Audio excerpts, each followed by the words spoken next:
তোমার মরণের আগে বাইরে একটা দাও মারবো, গরম ফালায় দাও মারবো। আমার নবী বলে দাওটা মারলে তোমার রগগুলা টাস টাস করে ছিঁড়া যাইব, হাড্ডিগুলা টাস টাস করে গুলা যাইব।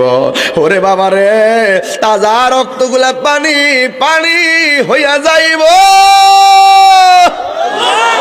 ও ফুলবাড়িয়ার বাবা, সেই দিন আমার পাশে আমার মা বসে থাকবে, মরণ যন্ত্রণা বুঝবে না। আমার বাবা বসে থাকবে, মরণ যন্ত্রণা বুঝবে না। আপনজন সব বসে থাকবি, মরণ যন্ত্রণা বুঝবে না।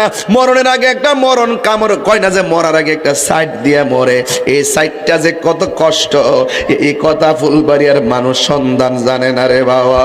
এ বন্ধুরে, আমার নবী আপনার নবী বলে ওই মুহূর্তটার ভিতরে তোমরা কালিমার তালকিনটা গলার কানের মধ্যে দিবা। আমার দেশের মধ্যে একটা ফাইজলামি আছে, কি জানেননি? ওই মানুষটা যখন মৃত্যুর